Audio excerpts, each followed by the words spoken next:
उसमें 2-3 मिनट में बता दिया करूँगा। नहीं तो आप लोगों को लगेगा कि पिताजी प्रश्न बोल देते हैं लेकिन नहीं बताते हैं, ठीक है। जैसे पिछली बार कौन सा प्रश्न था जो अभी इसके जस्ट पहले ये कल अगर हिमालय पर्वत श्रृंखला ना होती तो भारत पर इसके कौन कौन से प्रभाव पड़ते? हाँ, हिमालय पर्वत में थे। कल कौन सा दिए थे? कल यही दिए थे? नहीं, कल दूसरा था। कल क्या था? भारत तथा उसके पड़ोसी देशों का संबंध काफी हद तक भौगोलिक परिस्थिति से संचालित है। काफी हद तक भौगोलिक संबंधों पर निर्भर है, इसे करके ना था। लेकिन तो क्या लिखे हुए भारत तथा उसके पड़ोसी देशों का संबंध काफी हद तक भौगोलिक परिस्थितियों से संचालित होता है, जो देखना ही ठीक है ना। इसमें आपको कुछ भी नहीं करना है, लेकिन प्रश्न लिखने समय दो चीजें पहले डिसाइड कर लीजिए। पहले तो ये डिसाइड कर लीजिए कि हमको कौन सा सही नहीं लिखना है।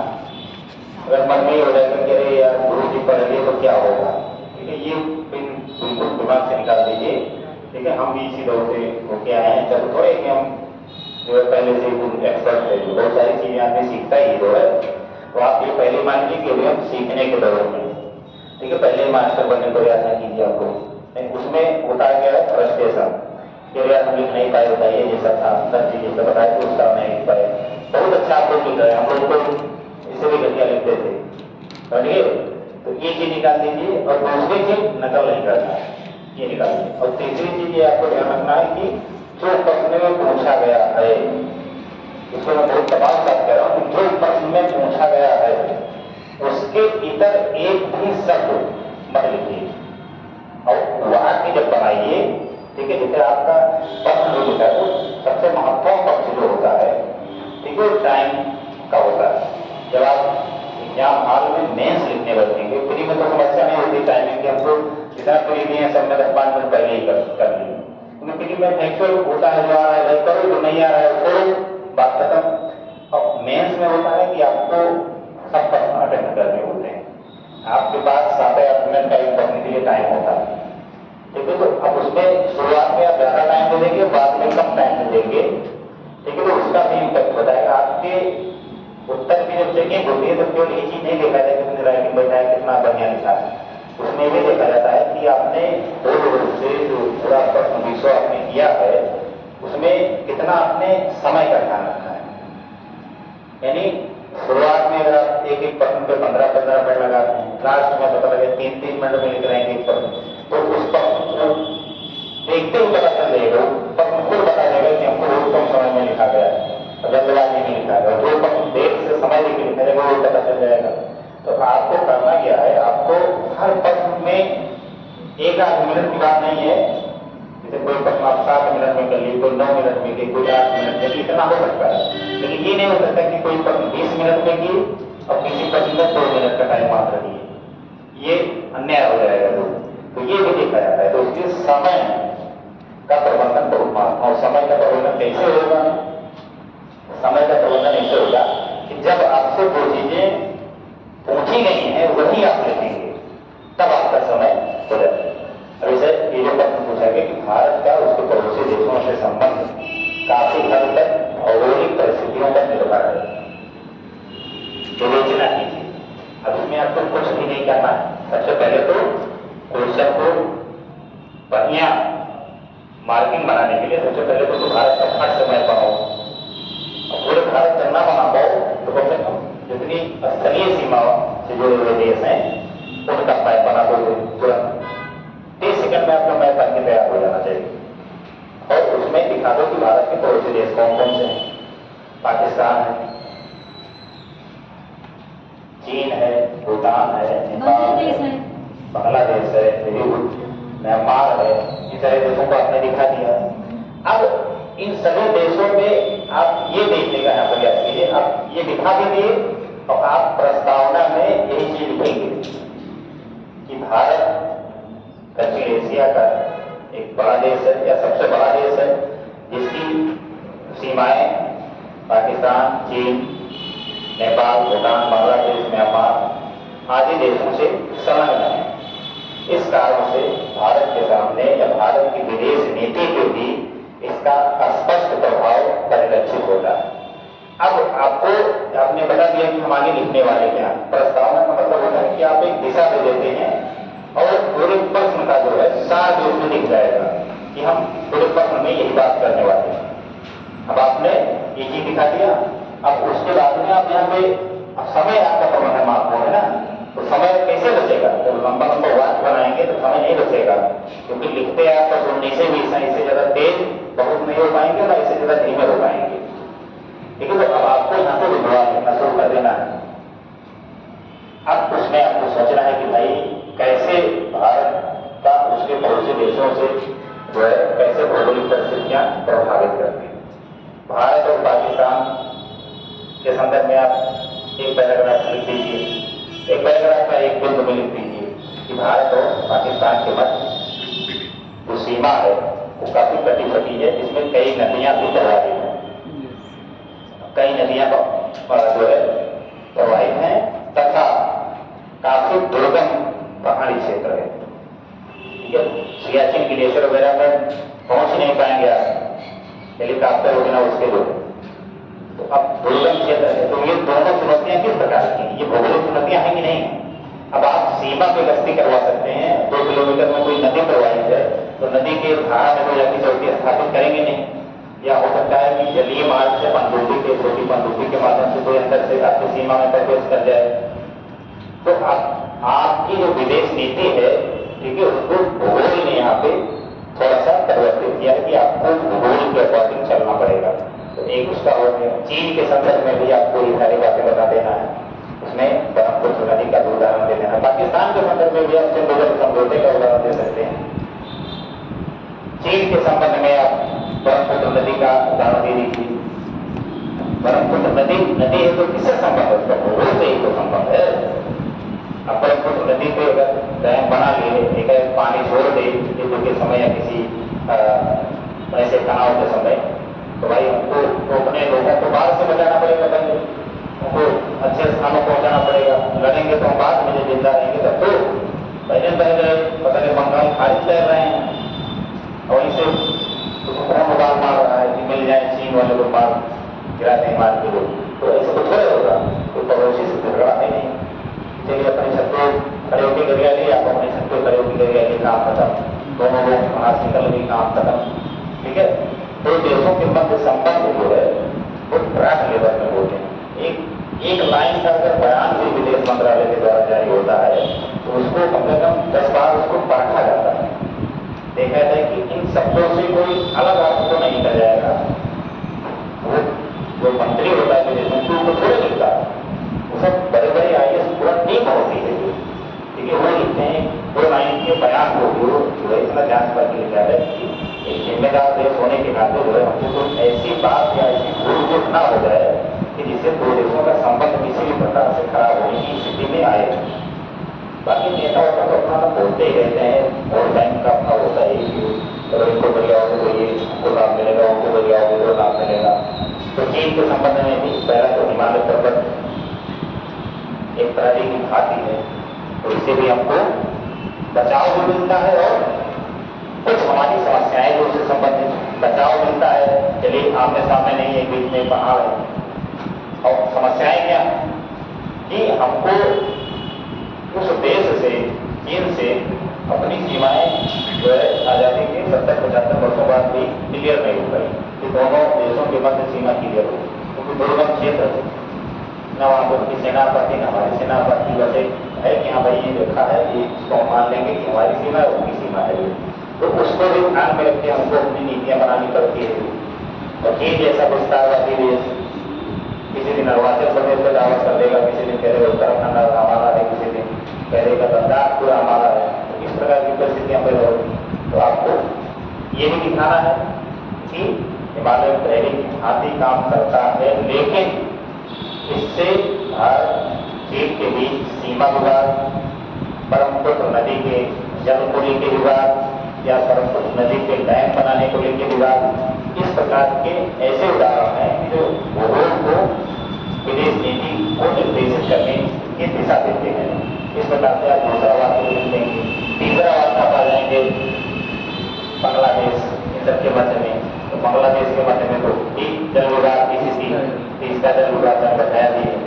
इसके अलावा स्थलीय सीमा है और सीमा खुली सीमा है लगभग, ठीक है।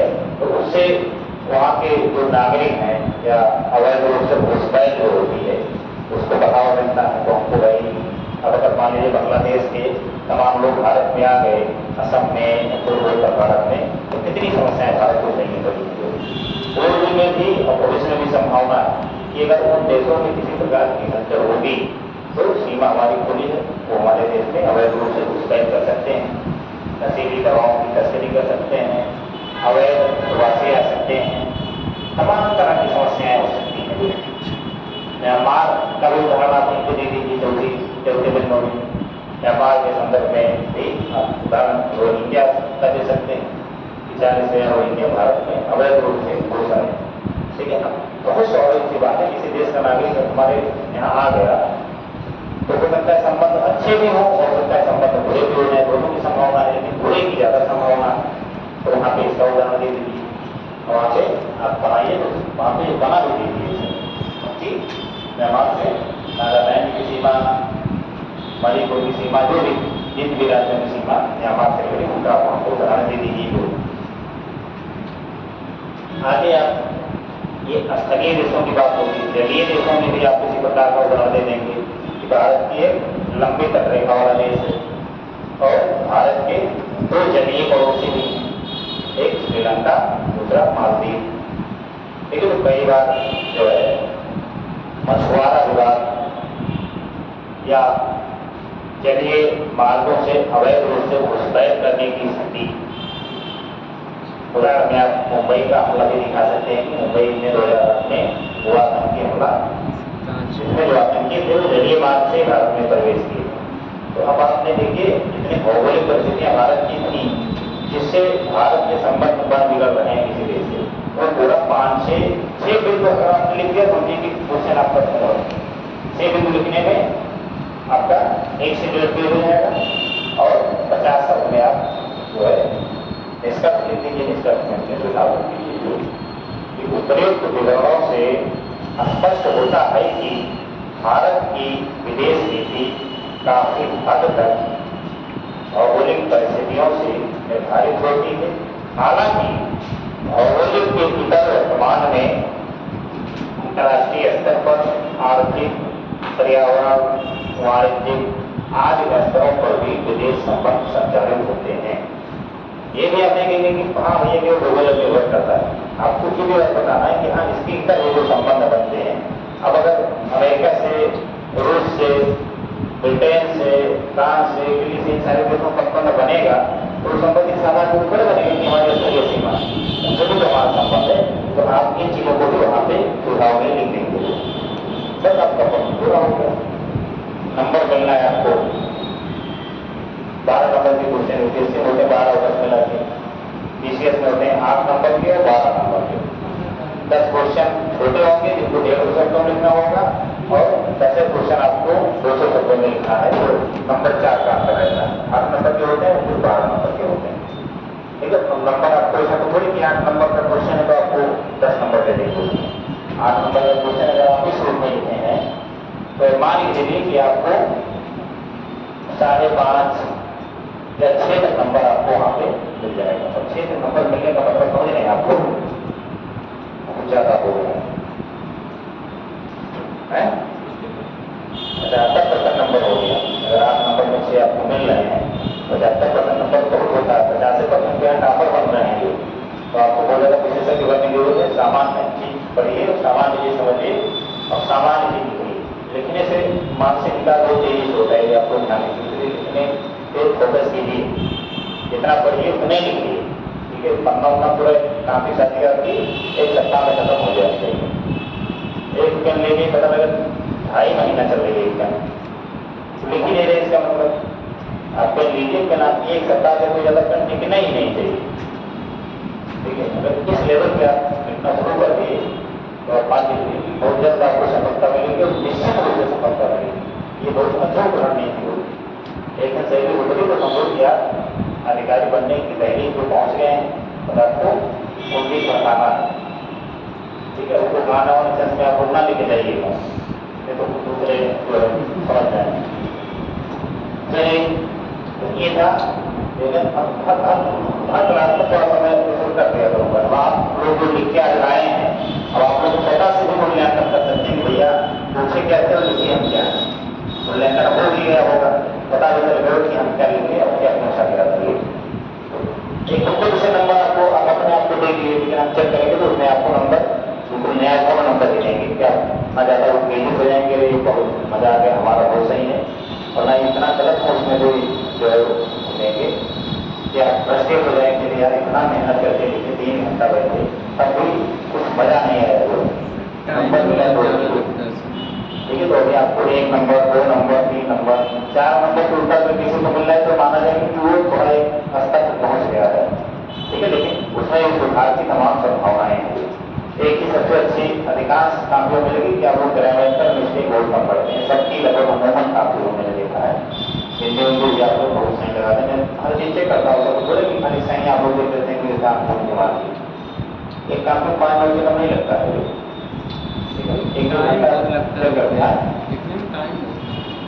टाइम इसीलिए हो लग रहा है। शुरुआत में टाइम लगेगा, शुरुआत में भी आप लोग बहुत ज़्यादा टाइम को लेकर बस टाइम आके काफी में देखेंगे, काफी में आप टाइम लगाएं तो 3 पन्ना ना लिखता है, बहुत स्वाभाविक सी बात है। अगर आप अंधाधुंध में मेहनत करेंगे तो मेहनत तो आपकी ज़्यादा लगेगी ही लगेगी, लेकिन अगर आप स्मार्टनेस तरीके से सीखेंगे, स्मार्ट में मोबाइल नहीं होती, स्मार्ट आदमी भी होते हैं ना, टाइम भी कम लगेगा, ऊर्जा भी कम लगेगी, मनोबल भी लगेगा।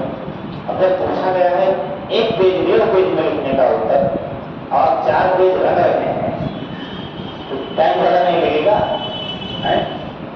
हम लोग तो लिख ही नहीं रहे, उनको सबसे फुर्सत है न रहेगा न बजेगा, बातें खत्म। चलिए फिलहाल हम लोग आते हैं राजनीति पठार में भारत हम लोग देख रहे थे,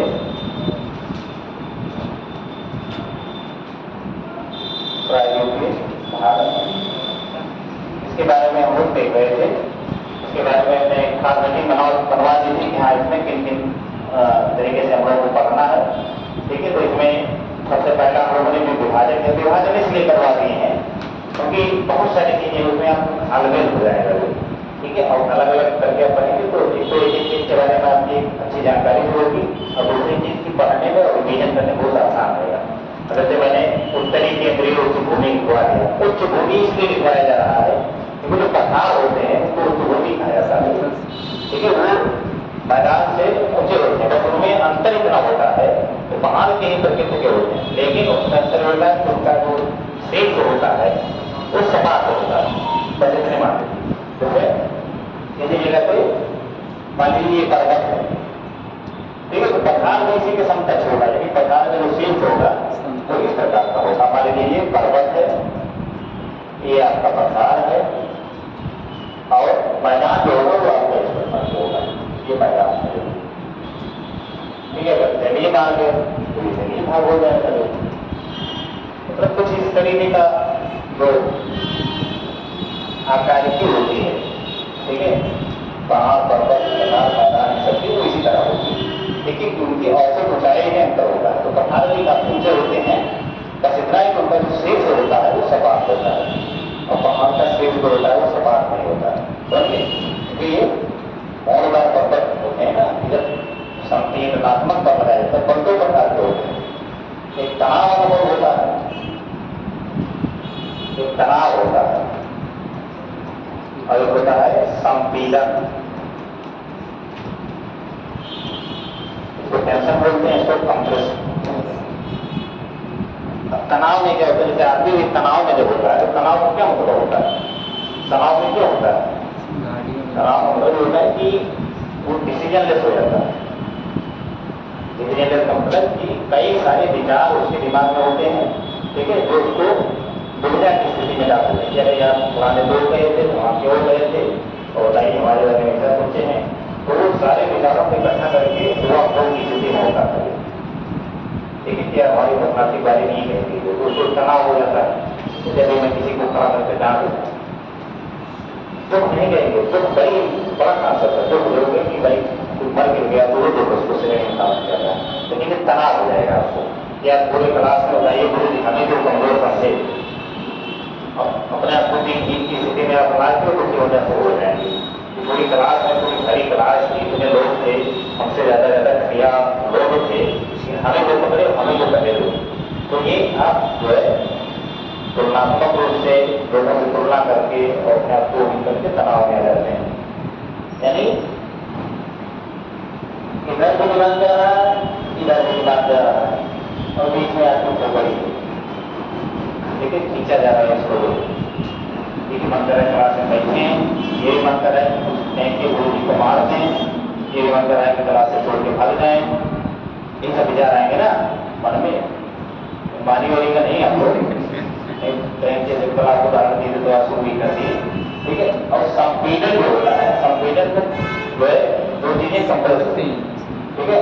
नहीं इधर से भी और इधर से दबाव पड़ेगा, दबाव पड़ेगा तो गैस उड़ाने या फोड़ हो जाएंगे। वही हिसाब की काफी है, दोनों तरफ से दबा दीजिए तो क्या होगा, मुड़ जाएगी ना। तो नीचे तरफ मुड़ गया तो ऊपर की तरफ मुड़ेगी, बहुत कुछ तो है तो मुड़ेगी तो देखिए हो जाएंगी। इससे की तरह बर्तन का पता हो जाता है, संपीड़न की बना होने का। चलिए प्रदर्शन की जब आपको बताया जाएगा तो वो सारी चीजें आपको बताई जाएगी, ठीक है।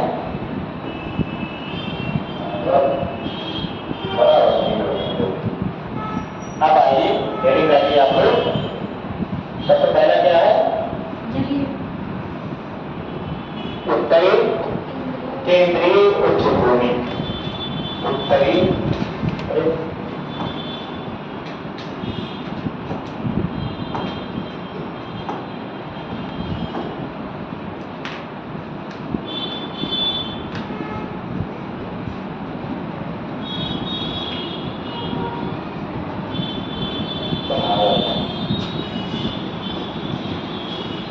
उत्तरी केंद्रीय उच्च भूमि। अब उत्तरी केंद्रीय उच्च भूमि जो देखेंगे ऐसे दो चीजें भी जरूरी है, तो उत्तर में है, दूसरा केंद्रीय है और तीसरा उच्च भूमि। उच्च भूमि का मतलब पठार, ठीक है। उसके हेडिंग से आपको बहुत सारी चीजें क्लियर हो गई होंगी कि नहीं हुई। अब इसमें देखिए है कौन कौन सी चीजें, ठीक है। इसमें मैंने विभाजन भी करवाया वो कुछ, उसमें अरावली पर्वत होगा, मालवा होगा, बुंदेलखंड होगा, बघेलखंड होगा, ठीक है। और एक और क्या है, अब भैया यहाँ पे अब मैप जो है हर टॉपिक के साथ लोग बनाते चले, यहीं पे छोटा छोटा मैप जो है उतना बड़ा बड़ा ना बना दीजिएगा जो है, लेकिन छोटा छोटा मैप आप जो है मैंने मैप ना बनाते चले कि जिस हेडिंग को आप पढ़ें उसको क्लियर होता चला जाए। मैप नहीं बनाइए तो ध्यान नहीं पाएंगे, तो बनाइए मैप, बड़े बड़ा ना बनाइए, ऐसे छोटे छोटा बना दीजिए,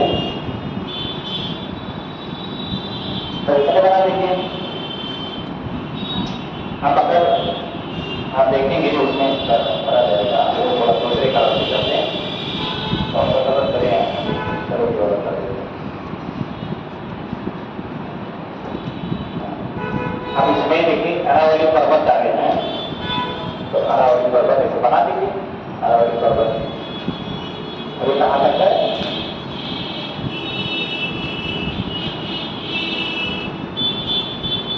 अब एक लिख दीजिए इसे अरावली पर्वत।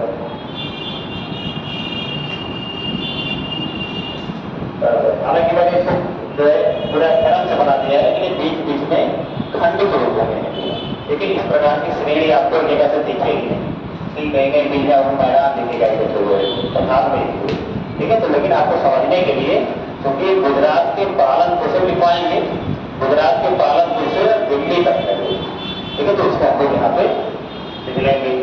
दूसरा क्या है, मालवा का पठार। मालवा का पठार मध्य प्रदेश में पड़ता है, तो आप यही बना लीजिए, लिख दीजिए मालवा, मालवा का पठार। इसी में आपका बुंदेलखंड है छोटा सा, बुंदेलखंड और बघेलखंड। दिख जाएगा आप लोगों को, दिख जाएगी कि नहीं दिखेगा,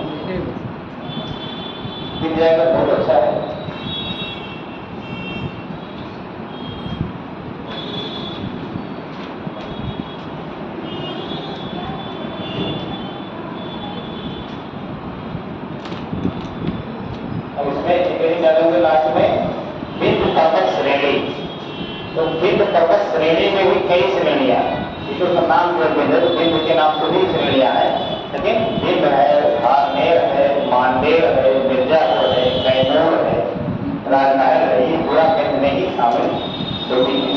तो इसको भी आपको बता दीजिए। ठीक है, यहाँ पे थोड़ा सा मैथ छोटा है तो उसकी सारी चीजों को इसमें शामिल बथेलखंड। ठीक है, यहाँ भी आप लिखिए विंध्य,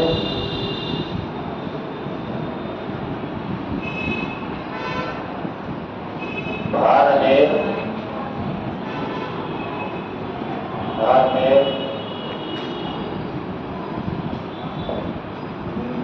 तीसरा है मांडेर, मिर्जापुर, मैं यहाँ लिख रहा हूँ अलग को।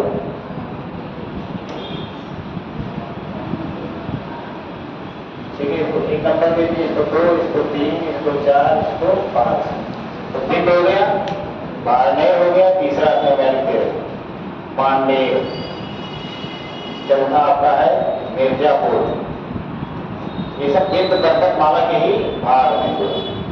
मिर्जापुर और पांचवा है आपका कैमूर। ठीक है, ये सब उसी के भाग हैं। तो यहाँ पे मैंने देखिए 2 लिखा है, विंध्य लिखा है, धारनेर लिखा है, और तीसरा, चौथा और पांचवा मैंने यहाँ पे लिख दिया। समझ गया ना? क्योंकि यहाँ आएगा, आप लोग काफी बार जाएगा, लेकिन हमारे यहाँ नहीं आ पाएगा। ठीक है, तो यहीं पे आप बना दीजिए इसे। आप बाहर ना लिखिए, आप अंदर लिख दीजिएगा, मैं आपको दिख जाए इसलिए अलग लिख दिया हूँ। समझिए? तो ये है भैया उत्तरी केंद्रीय उच्च भूमि, उत्तरी केंद्रीय उच्च भूमि। अब जो चंबल, बेतवा और ये सारी नदियां हैं, इस मालवा पठार से जो निकलती हैं, एक छोटी सी नदी है चंबल की सहायक है बनास, वो अरावली पर्वत से निकलती है। लेकिन दूसरा भी चर्चा ऐसे भी करते दिखवाते चलेंगे, कहाँ कौन सा लिखिए, बोले देखते चलेंगे और खासते चलेंगे, उसमें कोई वो नहीं है।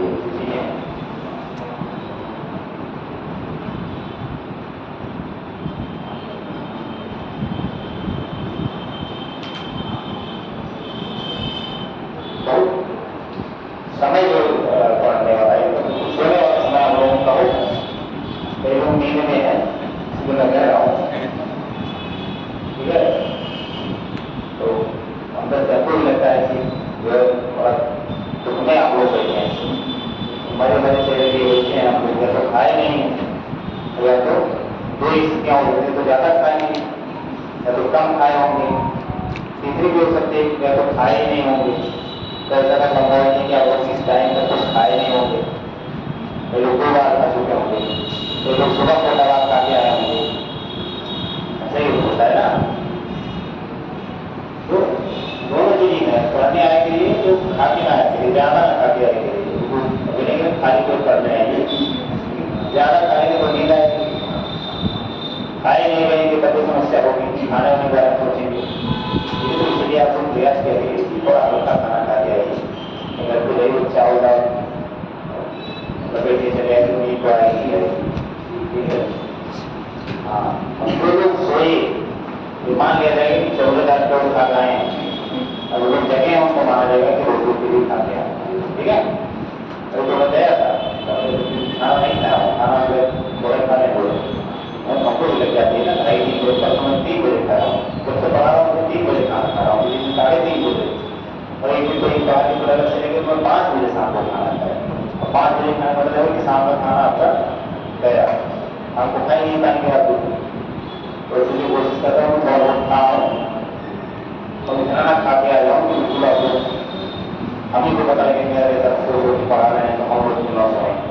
ठीक है, चलिए, तो इसमें थोड़ा सा लिखिए, थोड़ा तेज लिखने का आप लोग प्रयास कीजिए। ठीक है, कि लिखे तो थोड़ा तेज देखिए। इसके अंतर्गत अरावली, मालवा का पठार,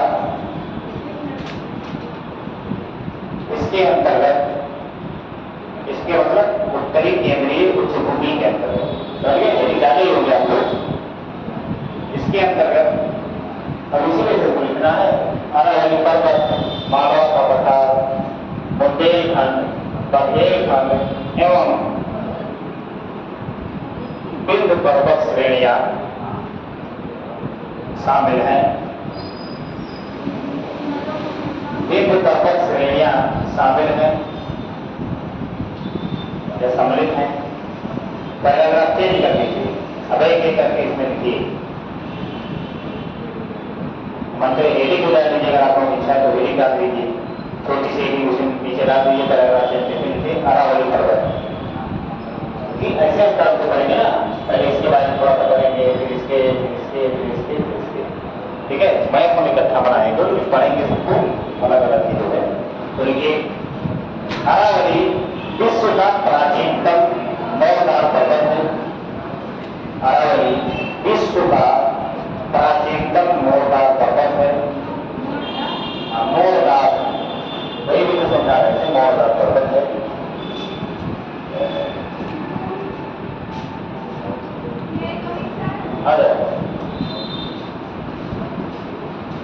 मौजदार पर्वत है। मैं बोल रहा हूँ बना ही लिया था ना, मिल गया। चलिए मौजदार का मतलब फोल्डिंग, फोल्डिंग चाहता ही नहीं है ना आप लोग, इसे फोल्ड कर दिया था। दूसरी प्रकार के पर्वत भी होते हैं। मौजदार पर्वत है, इसका निर्माण प्रायद्वीपीय भारत के उत्तरी भाग में, जिसका निर्माण प्रायद्वीपीय भारत के उत्तरी भाग में, उत्तरी भाग में स्थित, उत्तरी भाग में स्थित भूसम्मति, भूसम्मति, उत्तरी भाग में स्थित भूसम्मति में बताते हैं क्या है, पूरा पहले लिखते चले जाइए। ठीक है, भूसम्मति में संपीडनात्मक बल से हुआ है, संपीडनात्मक बल से हुआ है, संपीडनात्मक बल। अब ये जो बता रहे थे, इसमें दो पिंड जो है, दो खंड जो है आपस में जोड़ते हैं और दबाव डालते हैं, ठीक है। वही जैसे अभी आपको शब्द पकड़ लिया जाए और इधर से भी मारा जाए, इधर से भी मारा जाए, तो क्या होगा? चिपक जाएंगे। ठीक है, हालांकि बहुत ही हिंसक उदाहरण था, ऐसा कुछ नहीं किया जाएगा। तो संपीडनात्मक बल जो है उसके कारण जो है अरावली पर्वत का निर्माण हुआ है। आगे देखिए, इसमें तो और क्या पूरा करेंगे। परंतु लाखों वर्षों के अपरदन एवं अपक्षय से, परंतु लाखों वर्षों के अपरदन एवं अपक्षय से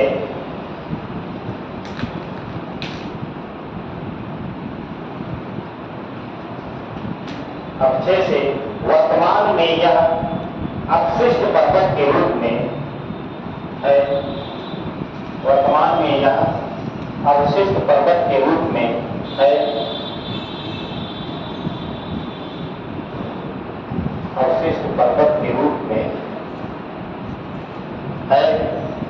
मुझे किस प्रकार का तो अवशिष्ट पर्वत है, इसके अवशेष सभी हैं, लेकिन वो पर्वत के रूप में नहीं शामिल। देखिए, संरचनात्मक रूप से इसमें, संरचनात्मक रूप से इसमें चूना पत्थर, बलुआ पत्थर, चूना पत्थर, बलुआ पत्थर जैसी चट्टानें प्राप्त होती हैं, जैसी चट्टानें प्राप्त होती हैं तथा इसका विस्तार गुजरात के पालनपुर से, तथा इसका विस्तार गुजरात के पालनपुर से दिल्ली रिज तक, दिल्ली रिज तक 800 किलोमीटर की लंबाई में है। दिल्ली रिज तक 800 किलोमीटर, गुजरात में पालनपुर से दिल्ली रिज तक 800 किलोमीटर में है।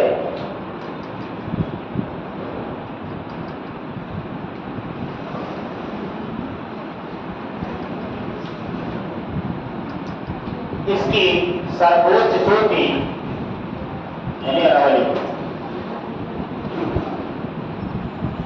इसकी इसकी सर्वोच्च चोटी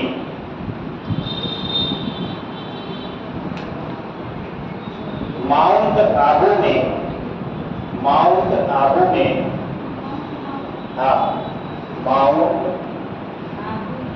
आबू में गुरु शिखर, गुरु शिखर, ये अरावली की सबसे ऊंची चोटी, जैसे हिमालय की हम लोग सबसे चोटी है सबसे ऊंची माउंट एवरेस्ट से माउंट आबू में स्थित गुरु शिखर इसकी सबसे ऊंची चोटी है, जिसकी अरावली की प्रश्न पूछे जाते हैं अध्यात्म प्रश्न उत्तर का चीजों को लिखवाया जाए तो उसको ध्यान रखिएगा।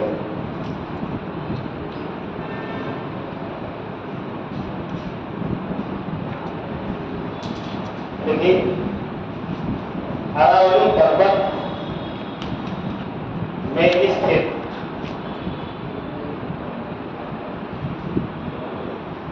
इस तरह मत देखिए अरावली पर्वत में स्थित, देखिए अरावली पर्वत से ही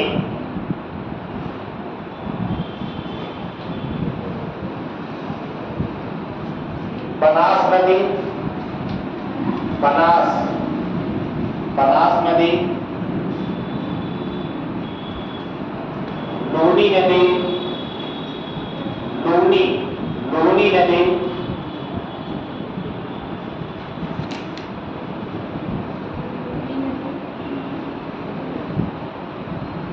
निकलती है,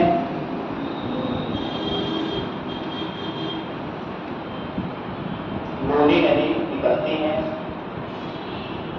अरावली पर्वत श्रृंखला, अरावली पर्वत श्रृंखला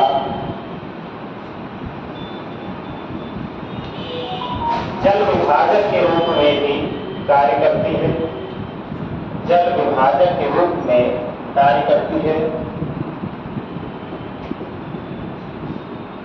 जल विभाजक के रूप में काम करती है। जल विभाजक का मतलब समझ रहे हैं लोग क्या जल विभाजक समझे? जल स्रोतों को बाढ़ देती है, तो ये जल स्रोत को बाढ़ देती है। बोलो सुनाई यहाँ तक करवाते हैं, आपको पता नहीं कौन सीखता है इस चीज के लिए, कौन बताते बताओ? सब शांत हो सर दो पार्ट में डिवाइड कर देती है। किसको? जल नदियों नदियों को, किस नदी को दो पार्ट में डिवाइड करेगी? नहीं तो है, और नदी को पार्ट दो पार्ट में डिवाइड करेगी। एक पर्वत जो है नदी को दो पार्ट में कैसे डिवाइड करेगा, वही तो जानने वाली बात है, वही तो बता रहे हैं आप लोग। इधर दूसरी नदी है और इधर दूसरी।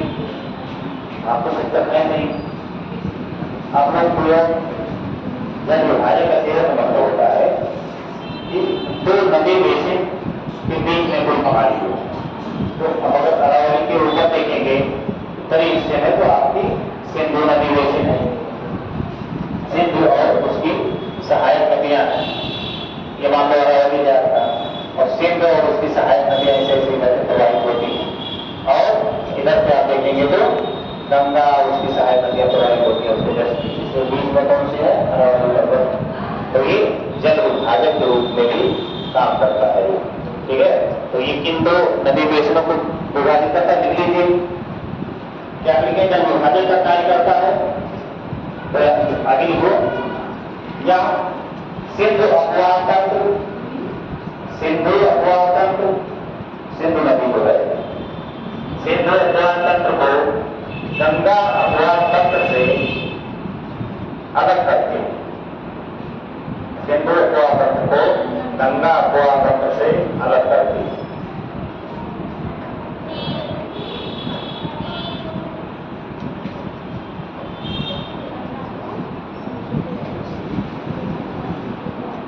सिंधु अपवाह तंत्र को गंगा अपवाह तंत्र से पृथक करती है, अलग करती है।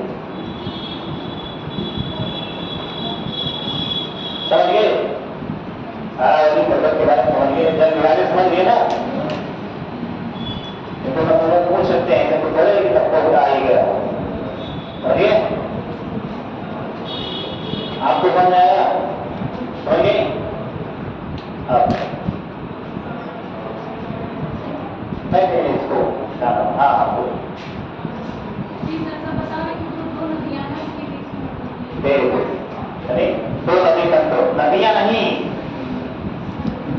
तंत्र बोलिए तो नदी बेसिक होती है, तो दो नदी नहीं होने रहा, बेसिक बहुत सारे। गंगा नदी सबसे बड़ी नदी है इस क्षेत्र की, ठीक है, और उसके सहायक तमाम नदियां दर्जनों नदियां, तो गंगा नदी का तो दूसरे नाम देगा, गंगा सबसे बड़ी नदी है, सिंधु है, और 5 उसकी सहायक नदियां हैं, तो उसको नाम दिया गया सिंधु नदी का।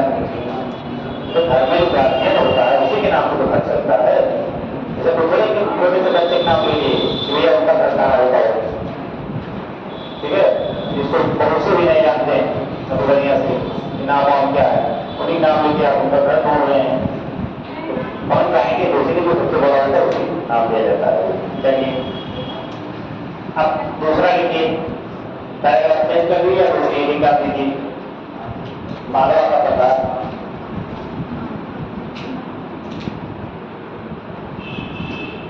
मैं बनाए तो उसने देखे थे ना मालवा का पता, फिर बना दो, बना ही होंगे आपको ना, है बना लिए हैं, बना दें कुछ लोग मिल रहा है कि बना ही दीजिए, पूरे बात में आए तो बना दे रहे हैं, इसको मिटाया ना करें, इसे मेल कर दिया करें जी।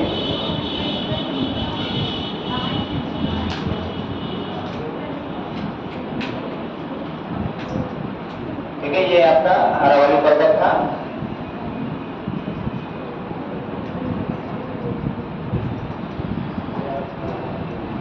और यही आपका मालवा का पठार था, ये आपका बुंदेल था, ये आपका बघेल था, और ये आपका विंध्य श्रेणियां कई भागों में विभाजित है, समझ गए। तो ये मालवा का पठार, मालवा का पठार, ये आपका बुंदेल था, और ये आपका बघेल था। अभी हम एक करके सबके बारे में देखेंगे। ये है विंध्य श्रेणी, इसमें 4-5 श्रेणियां हैं, विंध्य श्रेणी, समझिए।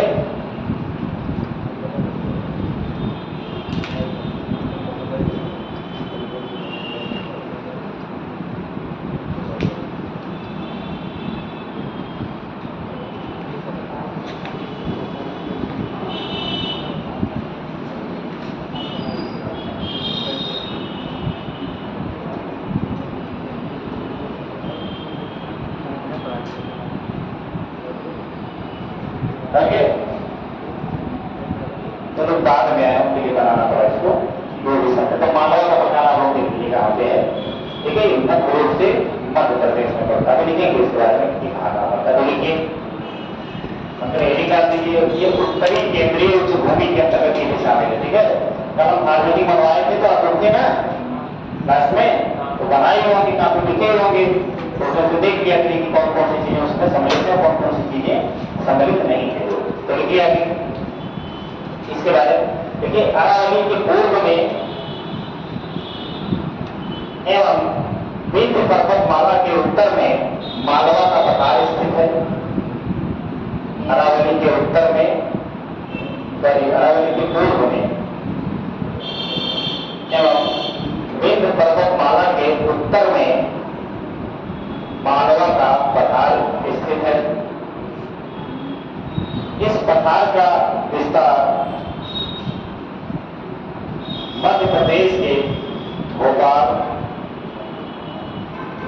इंदौर, मंदसौर,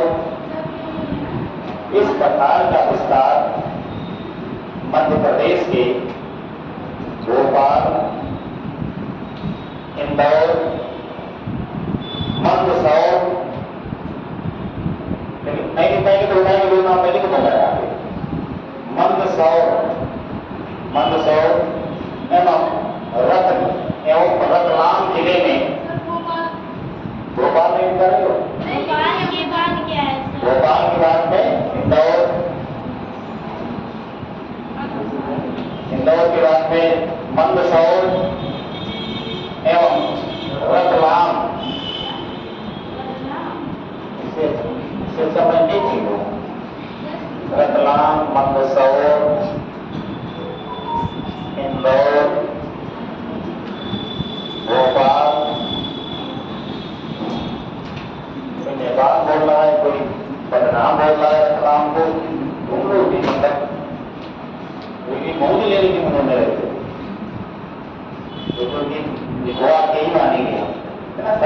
नहीं लिख पा रहे हैं आप लोग? इंजली का है तो एक आदमी हम करना शक्ति नहीं लिखी हो गई है, और नहीं लिखा है कभी हवा नहीं जाने पीछे तक बाहर अब जा रही है।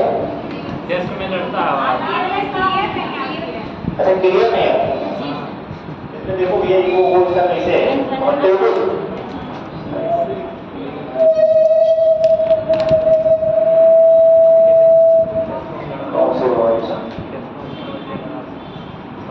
अब जा रही है क्लियर अब सर जैसे आवाजें आ रही है सही से लेकिन भनभनाहट हो रहा है उसमें। अच्छा तो कम करना है बालों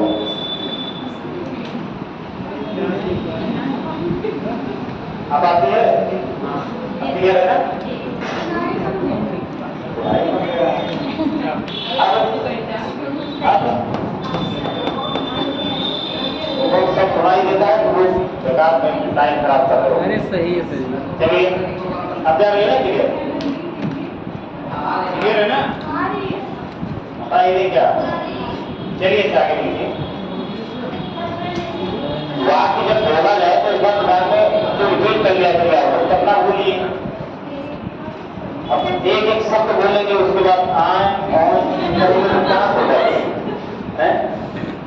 यार पता नहीं क्या लोग हमको बोले कि एक बार को सुनते ही नहीं सब्जी लेने जाओगे तो पूरी सब्जी बता दो कि 1 किलो आलू दे दो, आधा किलो टमाटर दे दो वो सुनेगा भी वो समझ लेने के लिए उसके बाद लेना आए सारा आपका जितना बताए फिर से बताइए वही चीज आपको होना चाहिए।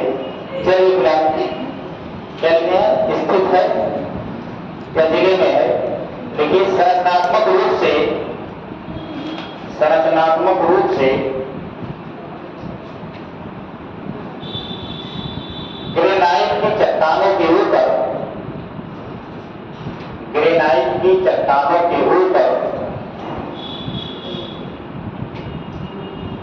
टक्कन के लावा का निषेध मिलता है।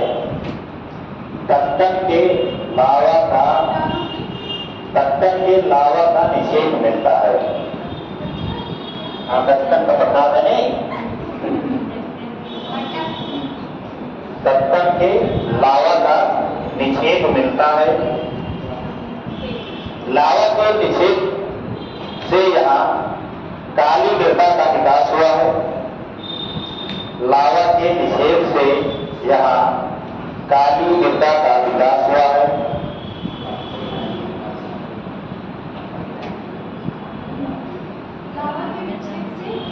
काली मृदा का विकास हुआ है।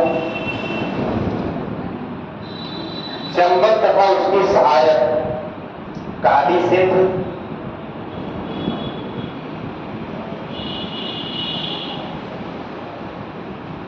चंबल तथा उसकी सहायक काली सिंध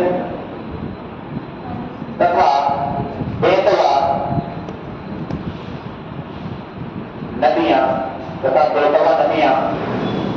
इसी पठार से होकर प्रवाहित होती हैं।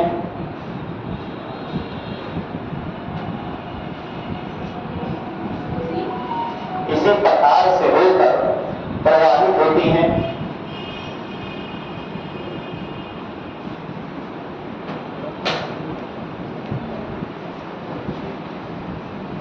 देखिए टक्कन का जो पठार है ठीक है ये प्राचीन भारत में पूरा पठारी क्षेत्र नहीं है ठीक है केवल दक्कन का जो पठारी क्षेत्र उसमें माना जाता है कि प्राचीन काल में ज्वालामुखी की क्रिया बहुत ज्यादा मात्रा में हुई थी और ज्वालामुखी क्रिया होने के कारण जो है यहाँ पे लावा के पठार का निर्माण हुआ था। ये तो पूरा जो ये वाला क्षेत्र है यहाँ से देखिए ये वाला ठीक है तो इस एरिया में आपको काली मृदा देखने को मिलेगी जो है हालांकि एक तरफ से नहीं मिलेगी लेकिन बीच बीच में आपको काली मृदा के प्रदेश आपको दिखाई देंगे जहाँ कपास वगैरह का उत्पादन होता है तो काली मृदा का इसमें निषेध मिलेगा। लेकिन चूंकि ये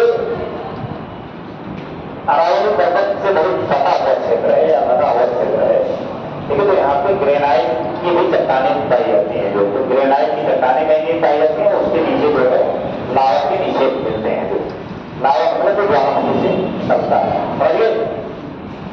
आप लोग देखिए अरावली पर्वत में मैंने लिखा है कि उसमें भी चूना पत्थर, लाल बलुआ पत्थर ये सब पाए जाते हैं लोग। आप देखेंगे जितने भी बिल्डिंगें राजस्थान में राजा महाराजाओं के किले, दिल्ली में लाल किला और तमाम जितनी बिल्डिंगें बनी जो रेड कलर से बनी हो, लाल बलुआ पत्थर जो है वो सब अरावली के क्षेत्र से ही मंगाया जाता है या मंगाया जाता था, जो भी निर्माण हुए हैं जो।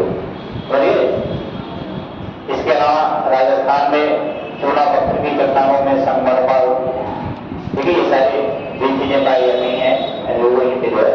तो जितना निर्माण हुआ है, जितने किले बने हुए हैं राजाओं के पुराने, सब में लाल बलुआ पत्थर का भारी मात्रा में प्रयोग किया गया है। ठीक है, वो जो आप बच्चे रेड कलर में लिखा गया था तो वो पेंट नहीं, ठीक है, उस चट्टान का ही रंग है जो लाल बलुआ पत्थर। दिल्ली के लाल किला आप देखे हैं, देखे होंगे, किताब में वो देखे होंगे, कोई जरूरी नहीं वहीं जाके देखे हो। ठीक है, तो देखिए लाल कलर होता है तो लाल कलर मतलब लाल बलुआ पत्थर से उसका निर्माण किया गया है, समझिए। अब इसके आगे क्या है, बुंदेलखंड। देखिए बुंदेलखंड में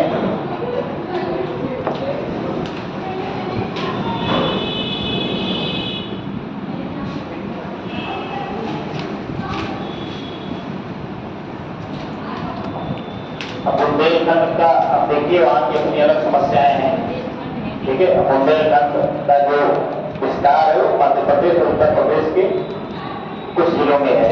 जैसे बुंदेलखंड में उत्तर प्रदेश के कई जिले हैं, बांदा, हमीरपुर और तमाम जो आसपास के जिले हैं वो बुंदेलखंड के उसमें आते हैं जो। और मध्य प्रदेश में भी कुछ क्षेत्र जो है बुंदेलखंड का भाग है और ये बिल्कुल मालवा पठार से लगा हुआ पूर्वी क्षेत्र है। तो लीजिए बुंदेलखंड में भी थोड़ी बातें, लेकिन मालवा पठार के उत्तर पूर्व में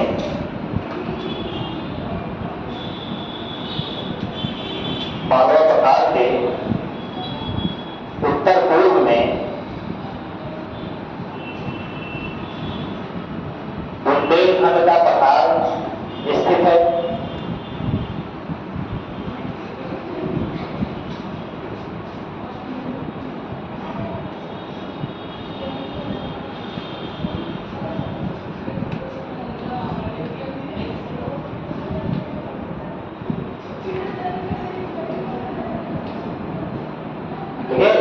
पठार स्थित है जो बेतवा नदी के द्वारा बेतवा नदी के द्वारा मालवा के पठार से अलग है।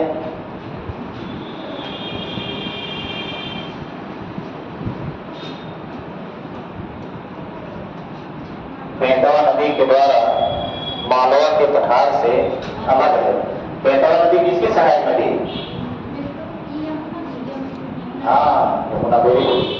ठीक है, तो जाके आपको देखा था अपने रिवीजन के समय यही सारी चीजें देखी जाती है। ठीक है, रिवीजन नहीं करते हैं तो क्या देखें, देखिए आगे नहीं करोगे कुछ भी समझ में नहीं आएगा, तो सब ऐसे हवा हो जाएगा। ठीक है, इसलिए यहाँ पढ़ोगे और 2 घंटे बाद कोई पूछेगा बुंदेलखंड कहाँ है तो जम्मू कश्मीर की साइड में याद आएगा कि वही होगा। तो सही चीज कभी नहीं याद आती है, बेकार चीज याद आएगी वो। इसलिए रिवीजन आप लोग बिल्कुल करिए ही करिए, अगर नहीं करेंगे तो बहुत नुकसान हो जाएगा आप लोगों का। तो समय जो घंटा आप लोग देते हैं, ठीक है, समय कीमती, ठीक है, तो वो नुकसान होगा आप लोग का, इसलिए रिवीजन करते रहिए। आगे इसमें थोड़ा करके तो यहां पर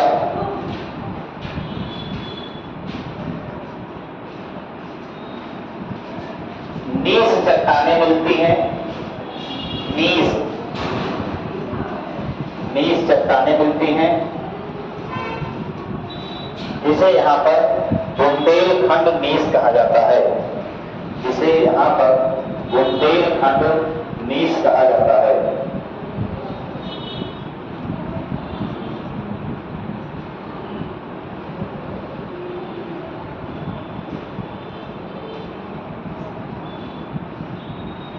नीस चट्टानों की अपनी विशेषता ये होती है कि इसमें पारगम्यता बहुत कम होती है, इसलिए जो ग्राउंड वाटर लेवल जो है वो हमेशा नीचे चला जाता है। देखिए तो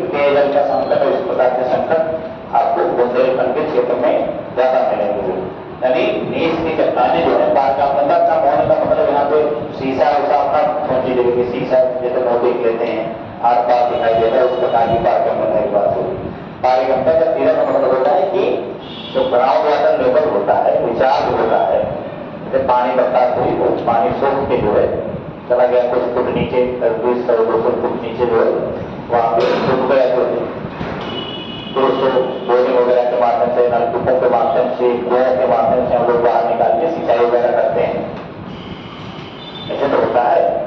एक तरफ चलता है बहुत बड़ा स्तर का अपना ग्राउंड वाटर लेवल रिचार्ज जो होता है, उसका हम प्रयोग भी करते हैं जब हमारे पास पानी की कमी होती है। लेकिन यहाँ पे स्थिति उलट है।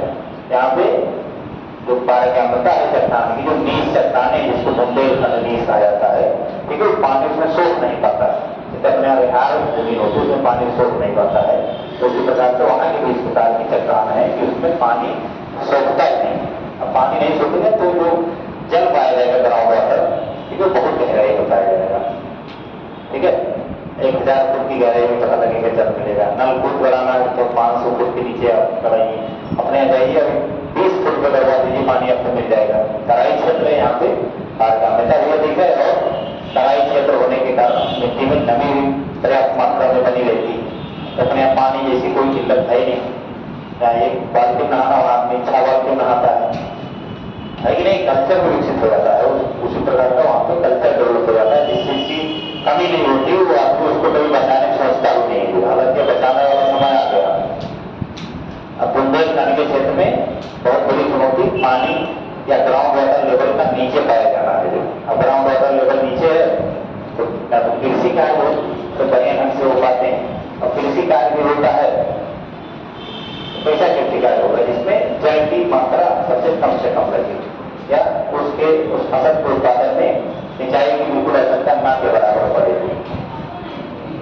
दूसरा संकट पेयजल का, क्योंकि पेयजल के लिए तो भाई उपलब्ध होना चाहिए, वो तो भाई होना ही होना चाहिए। तो पेयजल के लिए भी तमाम समस्याएं होती है, तो बहुत सारे पाइपलाइन वगैरह सरकार के द्वारा चाहिए कि वहाँ पे जल आपूर्ति बनी रहे। ठीक है, लोगों को संकट हो, लेकिन अब कितना भी बना लीजिए, लेकिन जहाँ नेचुरली अवेलेबल है जल, वहाँ तो वहाँ की तुलना में स्थितियाँ वहाँ पे थोड़ा सा जटिल जरूर रहेगी है। क्योंकि कई बार क्योंकि ट्रेन से पानी पहुँचाना पड़ा करता है, वो 2014-15 में भैया पीने पानी नहीं रह गया है, खेती को छोड़ नहीं दीजिए। जो इस प्रकार की चुनौतियाँ जो है भौगोलिक स्तर से ही वहाँ पे हैं बुंदेलखंड। अब बुंदेलखंड में उत्तर प्रदेश के कितने जिले शामिल हैं? शायद 12-13 जिले शामिल हैं, 13 जिले टोटल हैं। इसमें उत्तर प्रदेश के भी शायद 6-7 जिले शामिल हैं। आप लोग थोड़ा सा देख लीजिएगा जो है इसको, ताकि देखिए इसमें थोड़ा सा देखिए। भौम जल स्तर नीचे मिलता है, जिससे कृषि कार्य, भौम जल स्तर नीचे मिलता है जिससे कृषि एवं संबंधित गतिविधियां सीमित होने के साथ साथ कृषि एवं संबंधित गतिविधियों के सीमित होने के साथ साथ जीवन कठिन होता है। जीवन यापन लिखिएगा, जीवन यापन कठिन होता है।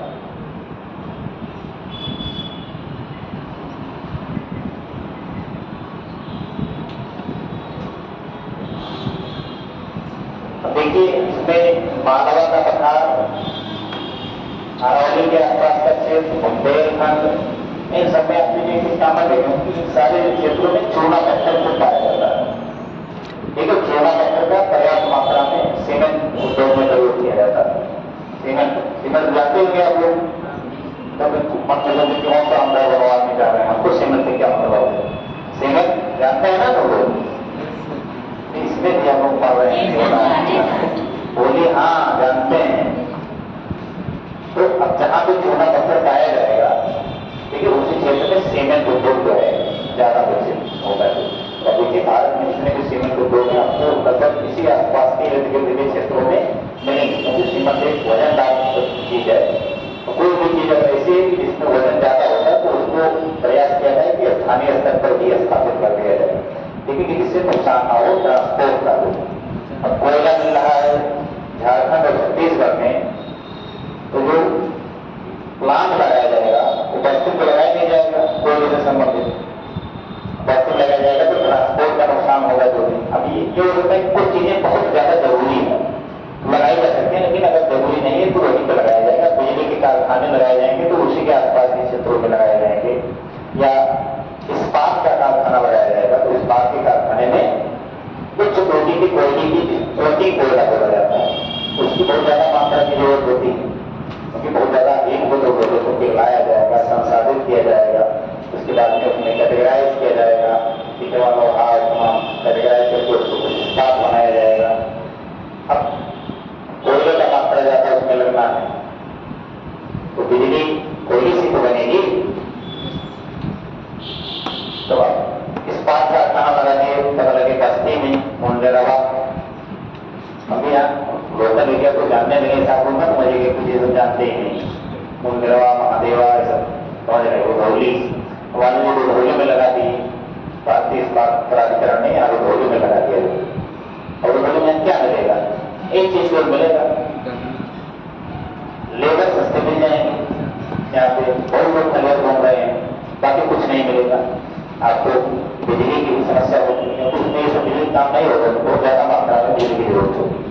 कोयला भी आपको बाहर से खरीद मंगाना, और सबसे महत्वपूर्ण पदार्थ जो लौह अयस्क है वो भी आपको वहीं से मंगाना है, छत्तीसगढ़ और झारखंड के क्षेत्र से जो। तो भाई किसी गोलाई में आपका ज्यादा पैसा खर्च हो जाएगा तो कंपनी जो भी स्थापित होगी लाभ नहीं देगी, तो ज्यादा कच्चा माल जिस क्षेत्र में प्राप्त होगा उसी क्षेत्र में वो लाभकारी होगी। तो वहीं को कोयला भी मिल जा रहा है, तो भी मिल जा रहा है, लवस मिल जा रहा है, तो अच्छा पदार्थ होता ही होगा। कोयला मिल जा रहा है तो बिजली की समस्या दूर होगी, और गंगा यमुना का ये सब मैदानी प्रदेशों में जनसंख्या की कोई कमी नहीं है आदमी की, वो भी मिल जा रहा है। रही सही कसर तो सरकार ने नेशनल हाईवे बना दिए हैं, रेलवे लाइन से उनको जोड़ दिया, तो इस बात करने के बाद में अगर उसको विदेश भेजना है तो वहीं बगल में कोलकाता बंदरगाह वहां पहुंचा दिए। अगर अपने यहाँ यूज करना है तो देश के आंतरिक भागों से हर जगह से उसको जोड़ दिया गया है, तो काम कम से कम लागत पे हो जाएगा। तो चूना जहां पे जो खनिज पाए जाएंगे, ठीक है, उस खनिज से संबंधित उद्योग धंधे जो उसी क्षेत्र में ज्यादा पनपेंगे। और जैसे कपास का उत्पादन जिस क्षेत्र में होगा, कहाँ होगा कपास का उत्पादन? पानी आओ, हाँ, काली मृदा जो क्षेत्र होगा कपास का उत्पादन वहीं तो होगा। अब जहाँ कपास का उत्पादन होगा वहाँ वह उद्योग का विकास होगा ही होगा। तो देखिए काली मृदा होगी, कपास बोएंगे, कपास पैदा होगा तो वहीं तो उद्योग धंधे लगाए जाएंगे। अब देखिए आपका मालवा के पठार का जो क्षेत्र है इसमें कपास वगैरह खेती होती है, दक्कन के पठार में कपास की खेती होती है। तो देखिए मुंबई, सूरत, बड़ौदा, तो क्या है अहमदाबाद, ये सब वस्त्रों की राजधानियां माने जाते हैं भारत में। ठीक है, यहाँ पे वस्त्र वगैरह भारी मात्रा में बनते हैं, विदेश में भेजे जाते हैं और देश में उसका यूज होता है। ठीक है, तो इसीलिए हर चीज को इंटरकनेक्ट करके आप सोचिए थोड़ा सा, ठीक है, तो आप जल्दी पकड़ पाएंगे बातों को, समझिए। देखो आगे क्या लिखोगे, इसमें पूरा हो गया ना, तो जीवन यापन कठिन यापन हो गया। अब लास्ट वाला लिखो बघेलखंड। तो बुंदेलखंड के पूर्व में, बुंदेलखंड के पूर्व में यहाँ पे देखिए बघेलखंड, बुंदेलखंड के पूर्व में बघेलखंड का पठार है, बघेलखंड का पठार है।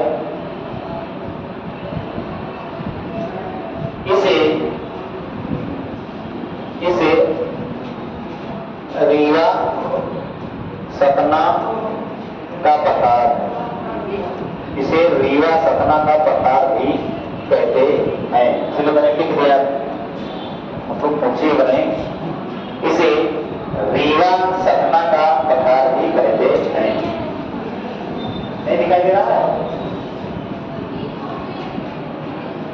हो गया?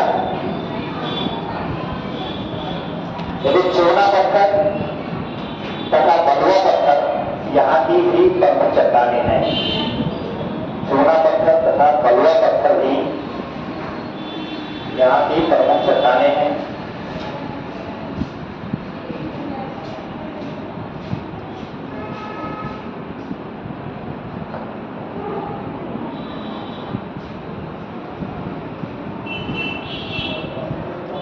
एक लाइन इसमें और बात है, जो सोना पत्थर की चट्टान होती है, ठीक है, सोना पत्थर का भी जब लाखों करोड़ों वर्षों तक रूपांतर बहुत ज्यादा हो जाता है, ठीक है, तो ये किम्बरले चट्टान में बदल जाती है, ठीक है। किम्बरले चट्टान जो होती है जहाँ पे हीरा उधर पाया जाता है, ठीक है, तो दक्षिण अफ्रीका का एक शहर भी है, उसी के नाम से इसको किम्बरले चट्टान भी कहा जाता है। तो ये जब ज्यादा रूपांतरित हो जाती है सोना पत्थर की चट्टानें, तो वो किम्बरले में परिवर्तित हो, तो किम्बरले चट्टान जो होती है पापू हीरा प्रमुख रूप से कहा जाता है। हीरा का आपको जाने गए होंगे, हीरा सोना चांदी सब तो समझ रहे होंगे, हैं?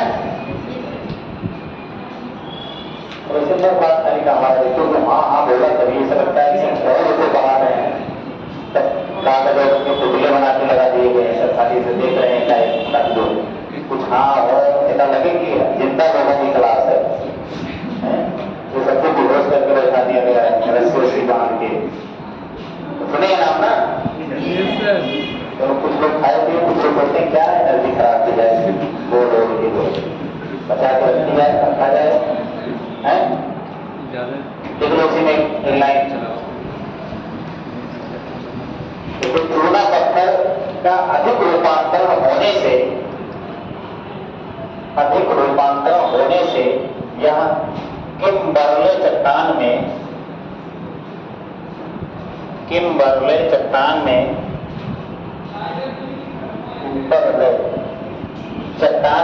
परिवर्तित हो जाती है, जो कि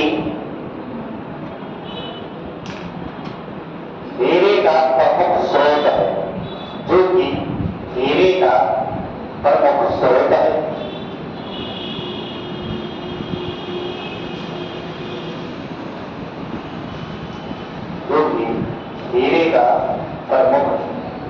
स्रोत है,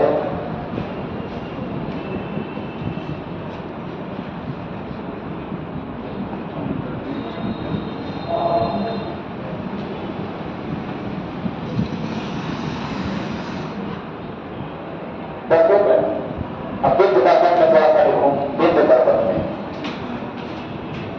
थक तो नहीं रहे होंगे आप लोग, उसमें थोड़ा सा लिखो। देखो विद्ध दर्पण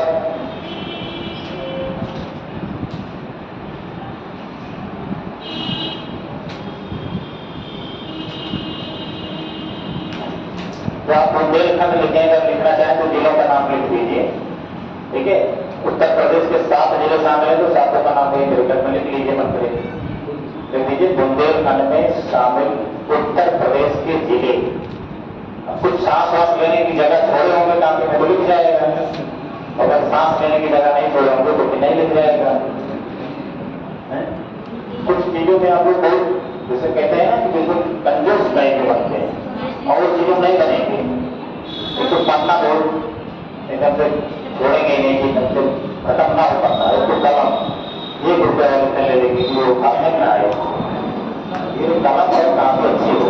तो लिख लीजिए उत्तर प्रदेश के 7 जिलों का नाम लिख लीजिए। उत्तर प्रदेश के झांसी, चित्रकूट, जालौर, उत्तर प्रदेश के जिलों के नाम है, आप लोग इसे कौन बताइए? हाँ, ये उत्तर प्रदेश चट्टानों का नाम है। जालौर, ललितपुर, महोबा, आधा उधर वाला, हाँ महोबा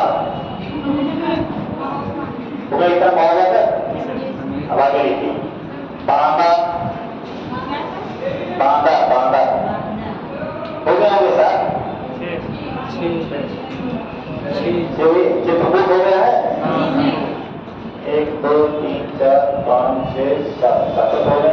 एक बार मैं फिर से बोल रहा हूँ, झांसी, जालौर, ललितपुर, महोबा, बांदा, और क्या लिखे हैं? हाँ, एक लिख लीजिए हमीरपुर, हमीरपुर देखो, हमीरपुर, हाँ और मध्य प्रदेश के जिलों का नाम भी लिखना है तो जरूर भी बोलते हैं, बोलते हैं। बिल्कुल हाँ देखिए मध्य प्रदेश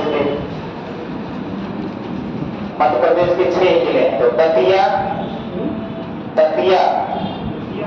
हाँ दतिया नाम लिखते हैं ना, तो दतिया,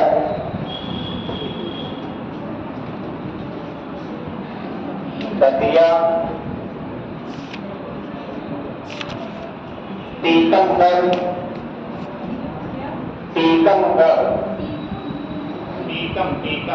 क्या वाला? हाँ टीकमगढ़, छतरपुर, छा ता और रा, छतर, दूर तो लिखेंगे तो छतरपुर, दामोह,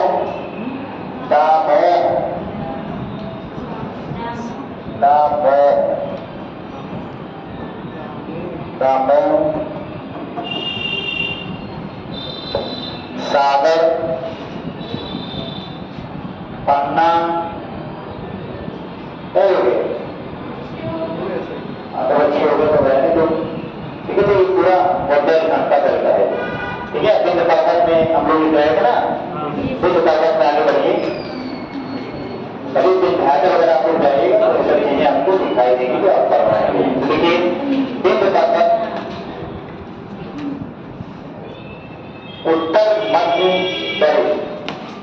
उत्तर केंद्रीय भूमि की प्रमुख पर्वत श्रेणी है,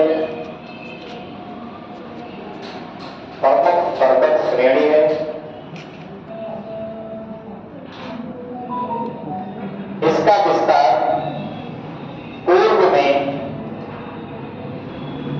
विस्तार पूर्व में गुजरात से लेकर, यहां से पूर्व में गुजरात से लेकर पश्चिम में झारखंड तक,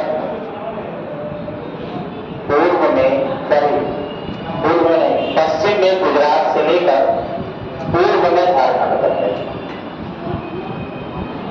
इसका विस्तार पश्चिम में गुजरात से लेकर पूर्व में झारखंड तक है, ये यहाँ पे ये, लेकिन ये सतत श्रेणी के रूप में नहीं, ये जगह शुरू हुए चले गए, तमाम श्रेणियों में विभाजित। तो ये जो क्षेत्र है ये बहुत ही कटा पिटा क्षेत्र है, लेकिन बहुत ही एक तरह से कह लीजिए कि प्राचीन भूभाग है पूरी दुनिया का। तो प्राचीन भूभाग होने के नाते जो है अब इसमें बहुत सारी चीजें उस रूप में नहीं रही जिस रूप में थी वो मौलिक रूप से। देखिए बहुत सारी जगहों पे अतिक्रमण हो गया, बहुत सारी जगहों पे वैज्ञानिक शक्तियों के द्वारा बहुत सारा प्राथमिक परिवर्तन कर दिया गया। ठीक है, तो एक सतत श्रेणी में ना होके तमाम छोटी छोटी श्रेणियों के रूप में विभाजित है, जिसका नाम भी लोगों ने लिखवाया समय में। ठीक है, यहाँ भी हम लिखवा देंगे। ठीक है, कुछ का नाम आप सुने होंगे, कुछ का नाम नहीं सुने होंगे। ठीक है, तो घबराने की जरूरत नहीं, लिखिए। क्या लिखे हैं? झारखंड तक है, तथा यह कई छोटे छोटे पहाड़ियों का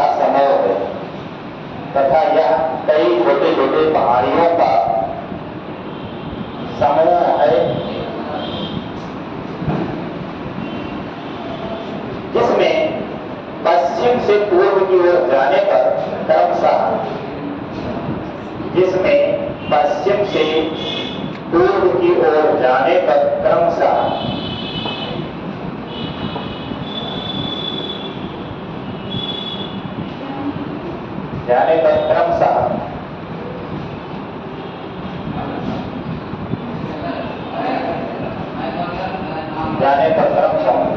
बिंदु ऐसे करके क्रम से लिखते चलिए, कामा लगा के बिंदु भारनेर,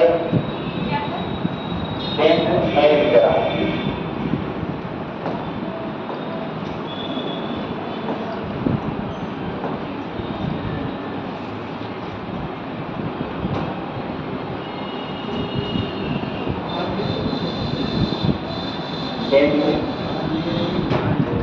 भारनेर, तीसरा मांडेर, मांडेर मानदेर, मिर्जापुर, कैमूर,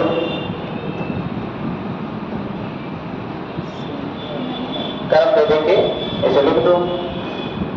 कैमूर, आगे एक और बता लो, तथा राजमहल, तथा राजमहल।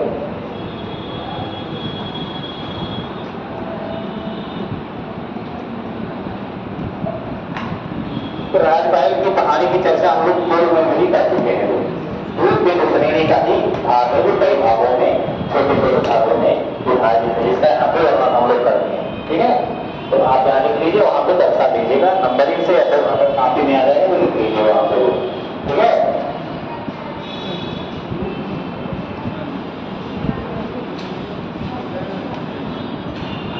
देखो यह इस क्षेत्र में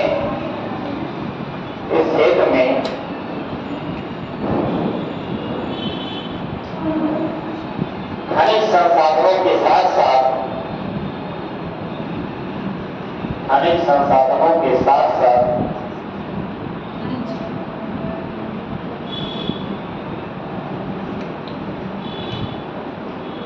कई नदियों की उत्पत्ति भी या कई नदियों का उद्गम स्रोत भी प्राप्त होता है।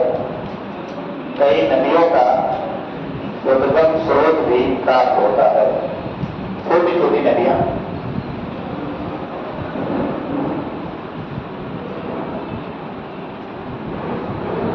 ठीक है, तो हमने तो पर्वतमाला देखा, ये ऐसा क्षेत्र है कि यहाँ पे प्राकृतिक संसाधन तो भरपूर मात्रा में है, लेकिन क्योंकि ये सारा क्षेत्र जो है जनजातीय बाहुल्य क्षेत्र है। ठीक है, तो कई राज्यों में बता हुआ है, उत्तर प्रदेश में भी कुछ है, जैसे मिर्जापुर रहेंगे, उत्तर प्रदेश नहीं है, कैमूर है, छत्तीसगढ़ में है, बाकी सब मध्य प्रदेश में है, कुछ महाराष्ट्र में भी आता है।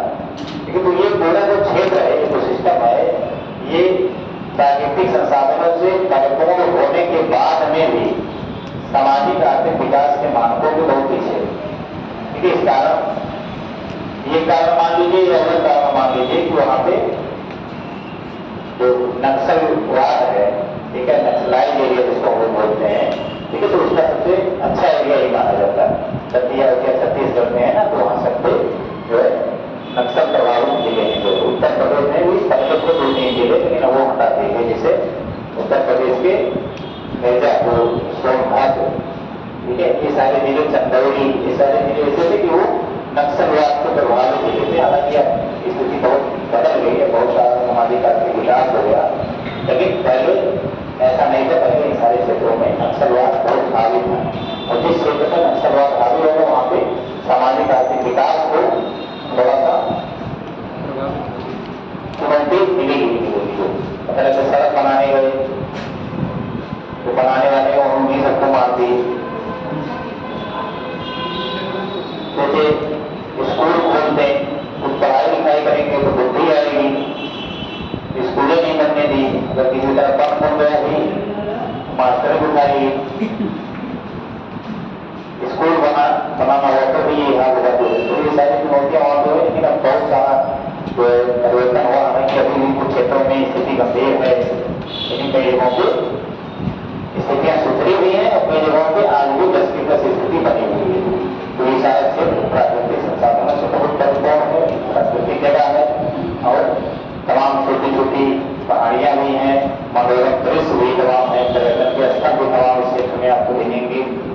जैव विविधता की दृष्टि से भी क्षेत्र बहुत ही संपन्न क्षेत्र है। यहाँ पे तमाम आपको राष्ट्रीय उद्यान दिखाई देंगे, जो बड़े बड़े राष्ट्रीय उद्यान दिखाई देंगे। हम लोग उस क्षेत्र पर पहुंचेंगे तो उन सबकी भी चर्चा होगी, लेकिन यहाँ थोड़ा सा मैं इसीलिए कर दे रहा हूँ कि आपको एक रेफरेंस मिल जाए कि यहाँ पे कौन सी चीजें उपस्थित होंगी। अब दूसरा आप लोग क्या उसमें विभाजित कीजिए, दूसरा क्या है? पहला उत्तरी केंद्रीय उच्च भूमि थी, दक्षिणी केंद्रीय उच्च भूमि। बताइए, दक्षिणी केंद्रीय उच्च भूमि, दक्षिणी केंद्रीय उच्च भूमि में कुछ बहुत ज्यादा खास है नहीं, ठीक है, तो उसको भी थोड़ा सा लिख लीजिए, बाकी हम कर लेंगे इसी को।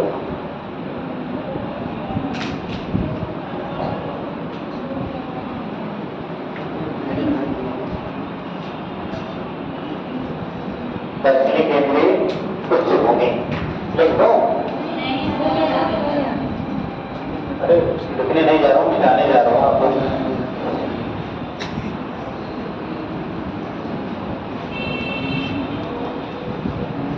चलिए लिख लिए होंगे, क्या आप हम बेइज्जती करें लिखिए। देखिए इसमें क्या है, लिखिए लिखिए लिखिए समझाते रहे। देखिए इसके अंतर्गत सतपुड़ा पर्वत श्रेणी शामिल है, इसके अंतर्गत सतपुड़ा पर्वत श्रेणी शामिल है।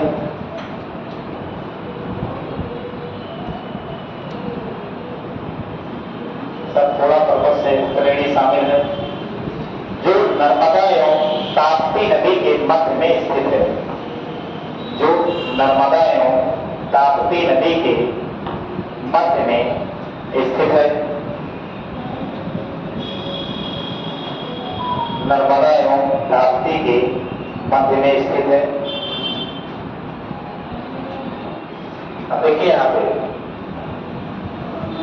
आपकी जो सतपुड़ा श्रेणी है, देखिए वो यहीं पे बना दीजिए। मैं अलग कलर से बना दे रहा हूँ, ये भी सतत रूप में नहीं, ये भी 3-4 भागों में बांटी हुई है, ठीक है। तो ये आपकी सतपुड़ा श्रेणी अलग लिख दे रहा हूँ। अब आप लोग अलग मैप बना के लिख लेंगे तो और अच्छा है, अगर उसी में पहुंच देंगे तो तब भी अच्छा है।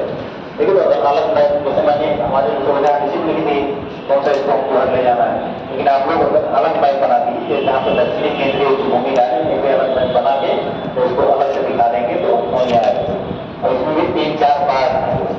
और इसी के बीच से यहीं से अमरकंटक जगह है, मैदान श्रेणी है, यहीं से आपकी कौन सी नदी निकलती है? नर्मदा, ठीक है। इसलिए आपको लिखवाएगा कि नर्मदा एवं ताप्ती नदियों के बीच में कौन सी श्रेणी स्थित है? सतपुड़ा।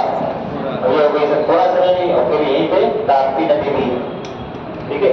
और ये ऐसा क्षेत्र है कि समझे कि एक तरह से जब यहाँ नदियां निकलती हैं, ठीक है, यहाँ तो नर्मदा भी निकलती है, इसी के आसपास से ताप्ती भी निकलती है, यहीं से आपकी इधर महानदी भी निकलती है। तो ये अमरकंटक के आसपास का क्षेत्र जो है ये एक तरह का जो है जल स्रोत के रूप में काम करता है, यहाँ पे कई छोटी बड़ी सदानीरा नदियां भी प्रवाहित होती हैं। जो तो आप इसमें लिखते हैं ताकि बढ़ते जाएंगे। कहते हैं जो नर्मदा एवं ताप्ती के मध्य स्थित है, तो विंध्य पर्वतमाला के समान, विंध्य पर्वतमाला के समान यह भी कई छोटे छोटे पहाड़ियों का समूह है।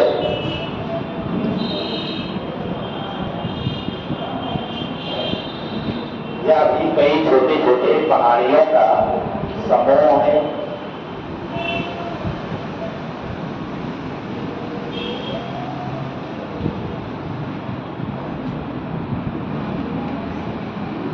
छोटे छोटे पहाड़ियों का समूह है जो क्रमशः पश्चिम से पूर्व, जो क्रमशः पश्चिम से पूर्व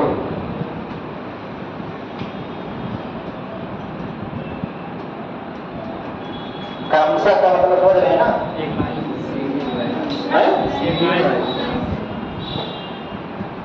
समझ में आ रहा है क्रमशः का मतलब?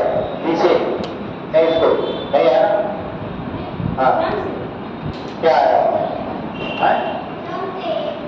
हाँ क्रम से, तो ठीक है, कुशल है। किसको नहीं समझ में आया? मैंने पूछ लिया तो ज्यादा हीरो न बना पड़ो तुमको, ठीक है। इन्हें पूछेंगे नहीं, ऐसी कोई स्थिति नहीं, पूछ ले। क्रम का मतलब मैंने लिखा है कि पश्चिम से पूर्व क्रमशः, तो जो शब्द आगे लिखने जा रहे हैं, ठीक है, मतलब इसी क्रम रहेगा, यानी पश्चिम से पूर्व की दिशा में ही उसका क्रम रहेगा, ठीक है। तो लिखो क्रमशः राजपीपला, राजपीपला मैं लिख भी दूंगा, लेकिन एक मिनट रुक जाओ।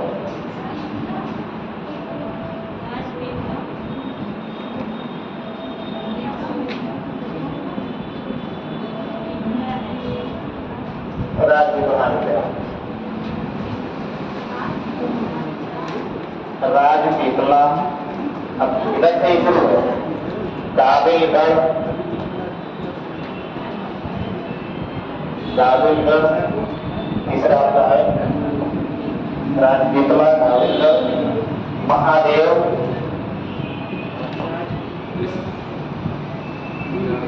महादेव, तीसरा आपका है मैकाल, मैकाल, हाँ मैकाल,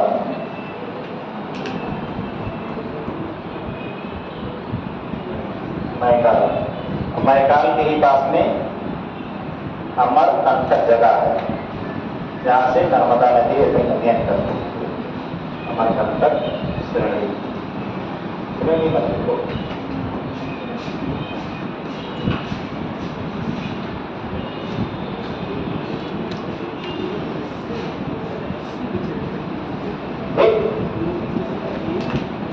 श्रेणी है। महादेव पर्वत में स्थित जो महादेव श्रेणी है, इसी की जो तत्पुरा की महादेव श्रेणी है, महादेव पर्वत में स्थित ध्रुवगढ़, ध्रुवगढ़,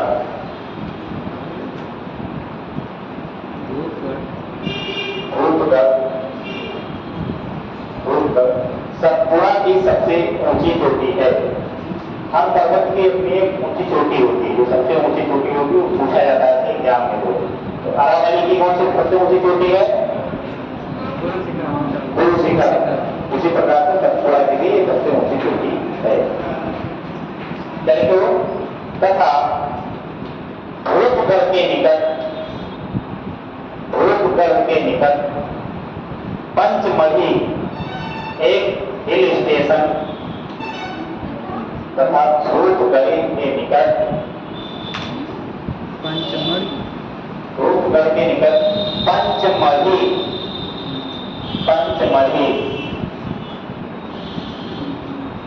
पंचमढ़ी एक हिल स्टेशन तथा जयमंडल आरक्षित क्षेत्र है। जयमंडल आरक्षित क्षेत्र है।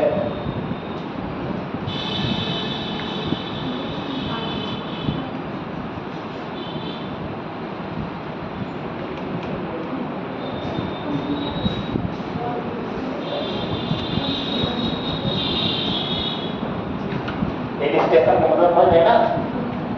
और पंचमढ़ी एक हिल स्टेशन तथा जयमंडल आरक्षित क्षेत्र है। जयमंडल आरक्षित क्षेत्र, जयमंडल आरक्षित क्षेत्र बता देते हैं दोनों क्या होता है। हिल स्टेशन मतलब कि जहाँ पे छोटी मोटी पहाड़ियाँ हों, थोड़ा पानी नहीं गिर रहा हो, ठंडा होना हो थोड़ा, ठीक है, देखने जाते हैं, थोड़ा प्राकृतिक जगह लगे, शांत जगह लगे, तो लोग वहाँ घूमने जाना पसंद करते हैं ना, ठीक है। तो ऐसे जगह को हम लोग हिल स्टेशन बोलते हैं, ठीक है। तो पंचमढ़ी जो है फेमस हिल स्टेशन है इस क्षेत्र का, और पंचमढ़ी को जयमंडल आरक्षित क्षेत्र घोषित किया गया। जयमंडल आरक्षित क्षेत्र आपके लिए बहुत फेवरेट टॉपिक है, ठीक है। जहाँ पे भी जयमंडल आरक्षित क्षेत्र सरकार घोषित कर देगी, ये समझिए कि वहाँ पे जीव जंतु, पेड़ पौधे, उन सबको कोई न कोई संकट है या उनको संरक्षण की जरूरत है, ठीक है। तो कुछ क्षेत्र सरकार डिसाइड कर देगी कि भैया इस क्षेत्र में कुछ गतिविधियां आप नहीं कर सकते, ठीक है। उसको प्रतिबंध लग जाएगा, ठीक है। उसको चारों तरफ से घेर दिया जाएगा, उसकी बफर जोन, तमाम जोन बना दिए जाएंगे, ठीक है। उसकी बराबर निगरानी की जाएगी। जैसे उसमें आप बहुत ज्यादा घूमने नहीं जा सकते हैं, कृषि वगैरह के कार्य आप उस स्तर पे नहीं कर सकते हैं, खनन की क्रियाएं बाधित होंगी, आप किसी जीव जंतु को मार नहीं सकते हैं, ये सारी प्रक्रियाएं वहां पे आपको देखने को मिलेंगी जहाँ पे जयमंडल आरक्षित क्षेत्र होगा। और ये जीव के साथ साथ पेड़ पौधों को भी लागू होता है, ठीक है। क्या पेड़ नहीं काट के ला सकते, वहां से नहीं गए लगाना, इसको नहीं तो पेड़ काट के गिरा दिए, सब कुछ नहीं, ठीक है। वो सब जो है रिजर्व क्षेत्र होते हैं। तो ये मैं पहले बता दिया कि प्राकृतिक संसाधनों से परिपूर्ण क्षेत्र है, ठीक है। तो पंचमढ़ी आपका एक जयमंडल आरक्षित क्षेत्र भी है और एक हिल स्टेशन। दो लाइनों को सुनना देखो, मैदान पर्वत में स्थित अमरकंटक नदी से, तो अमरकंटक श्रेणी से मैटाल पर्वत में स्थित अमरकंटक श्रेणी से नर्मदा नदी निकलती है।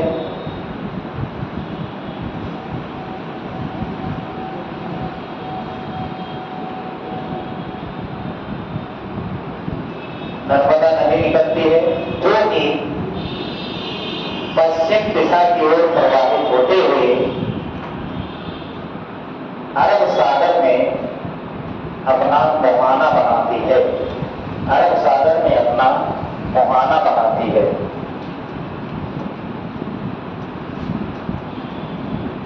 मुहाना बनाती है।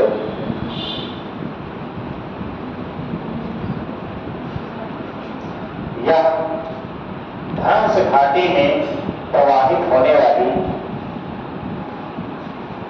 नदी है। यह धनुष घाटी में प्रवाहित होने वाली नदी है। धनुष घाटी में प्रवाहित होने वाली नदी है।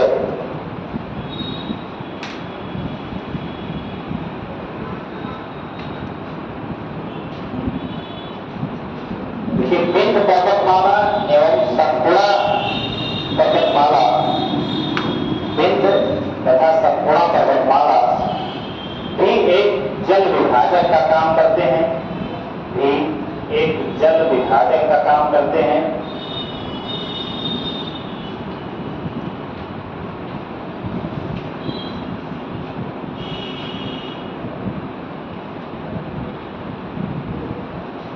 एक जल विभाजक का कार्य करते हैं, जो कि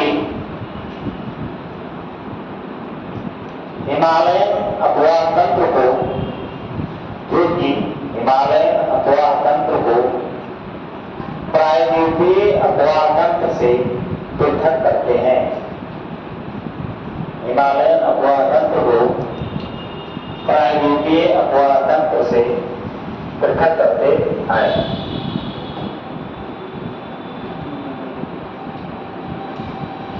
जो कि हिमालयन अपवाह तंत्र को प्रायद्वीपीय अपवाह तंत्र से पृथक करते हैं।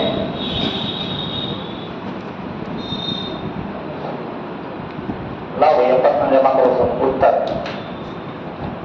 जमा कर दो।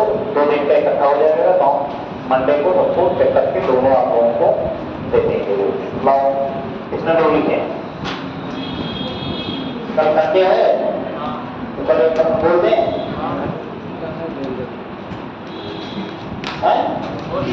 रहने दें बोल दीजिए। सब संडे तो लेके आप लोग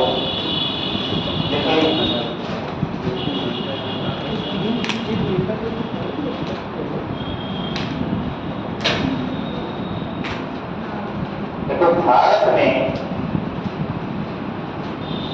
विषमतापूर्ण सामाजिक आर्थिक विकास के, भारत में विषमतापूर्ण सामाजिक आर्थिक विकास के क्या कारण रहे हैं?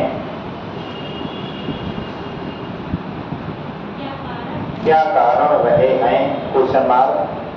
समीक्षा कीजिए। एक बार दिए थे कुछ। एक बार कैसे बोलते हैं? दिए थे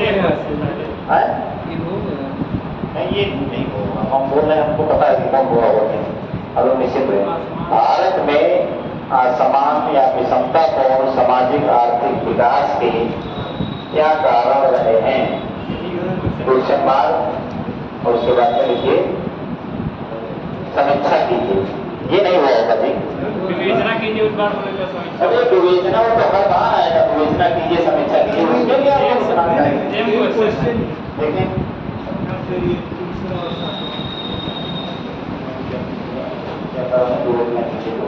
ये मैं बोला बोले अच्छा, चलो दूसरा लिख लो। लिखे इसको विवेचन लोग लिखे। चलो कोई बात नहीं है। आप लोग इसी को दोबारा लिख के लाओ। देखिए कितना परिवर्तन आता है बिना नकल की। ठीक है, लिख के लाओ, देखते हैं। कोई चापों भी वाला लिखे होंगे, बाकी वो लोग नहीं लिखे हैं। ठीक है, तो आप लोग भी लिख के लाइए और जरूर लिखिए। आप लोग तो थोड़ा बहुत भी गंभीर है तो लिखिए।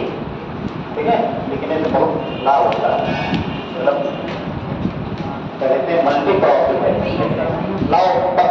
छुट्टियां गायब हो जाए?